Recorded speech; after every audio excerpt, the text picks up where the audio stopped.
Assalamualaikum warahmatullahi wabarakatuh. Perkenalkan, nama saya Lucy Rahmawati, NIM 20075141. Saya berasal dari Prodi Pendidikan Kesejahteraan Keluarga, konsentrasi Tata Busana.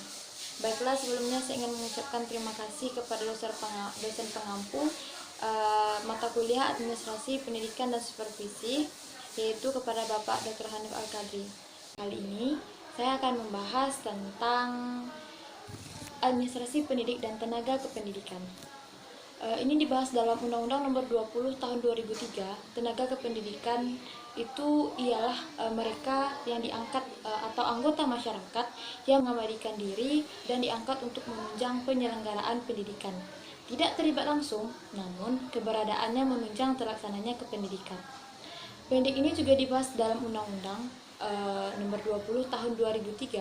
Mereka yang disebut sebagai tenaga pendidik adalah mereka yang memiliki kualifikasi sebagai guru, dosen, konselor, pamong belajar, tutor, instruktor, dan lain-lain sebagainya yang berpartisipasi sesuai dengan kekhususannya, yang berpartisipasi dalam pendidikan secara langsung. Administrasi pendidik dan tenaga kependidikan itu mengelola pendidik dan tenaga kependidikan dalam suatu lembaga pendidikan, dimulai dari pendidik dan tenaga kependidikan tersebut masuk dan diterima lembaga hingga pensiunnya berhenti melalui proses perencanaan SDM, seleksi penempatan, pengembangan, dan pelatihan. Proses pengelolaan pendidikan dan tenaga kependidikan. Mengelola manusia dalam lembaga harus ada SOP agar semua orang dalam lembaga pendidik memiliki visi dan misi yang sama sehingga dapat bergerak bersama memenuhi tujuan pendidikan yang efektif dan efisien. Proses administrasi pendidik dan tenaga kependidikan, yaitu yang pertama ada pengadaan. Pengadaan itu adalah proses mengadakan atau mencari, menemukan, menyeleksi siapa calon-calon pendidik dan tenaga kependidikan. Yang kedua yaitu ada penempatan, di mana menempatkan pendidik dan tenaga kependidikan di bidang yang dikuasai serta tempat yang dibutuhkan sehingga terbentuklah the right man in the right place. Yang ketiga ada orientasi, yaitu sebagai bentuk penerimaan terhadap pendidik dan tenaga kependidikan dengan mengikuti orientasi. Pendidik tenaga kependidikan tersebut akan menjadi bagian dari lembaga tersebut. Orientasi ini juga membentuk atau mengarahkan pendidik dan tenaga kependidikan tersebut untuk memiliki orientasi yang sama dengan lembaga. Pengadaannya yang perlu diperhatikan dalam bidang pengadaan. Yang pertama yaitu analisis kebutuhan. Pendidik dan tenaga kependidikan di bidang yang mana dibutuhkan bidang masa yang kekurangan pendidik dan tenaga kependidikan, serta yang paling penting di universitas yaitu rasio dosen dan mahasiswa.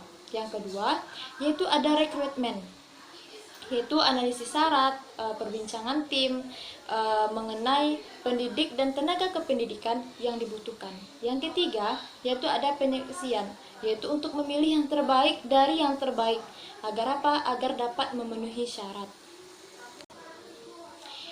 Setelah pengadaan itu ada penempatan, di mana pada penempatan ini yaitu menempatkan mereka yang diterima di tempat yang dibutuhkan supaya sesuai dengan bidang keahlian mereka, sehingga tujuan akhir dari penempatan ialah the right in the right place dan the right man behind the right job.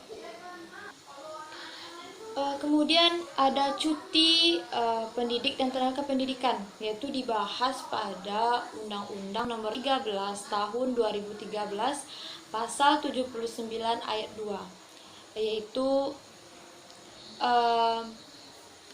pengembangan, di mana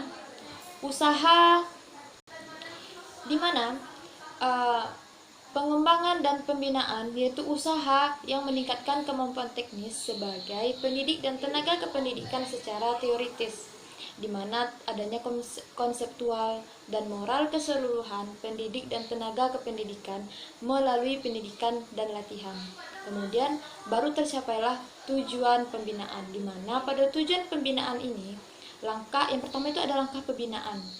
Nah, poin-poin dari langkah pembinaan yang pertama yaitu penentuan kebutuhan, di mana pada penentuan kebutuhan ini harus tepat sasaran, harus ada identifikasi prinsip-prinsip belajar, karena tujuan utama pembinaan adalah untuk belajar.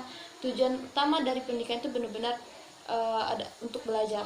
Yang kedua yaitu melaksanakan program.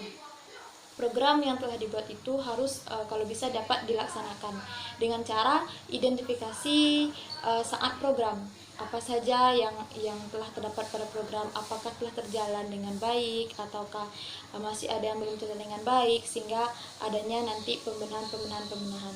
Kemudian yang terakhir itu evaluasinya, dalam rangka untuk melihat mana yang pelaksanaan, mana yang kapabilitas, mana yang kualitas, dan segala sesuatu yang terkait, apakah semuanya berjalan sebagaimana mestinya.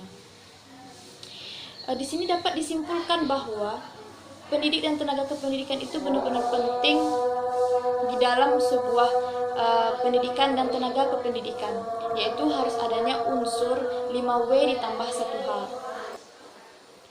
Mungkin hanya itu yang dapat saya sampaikan.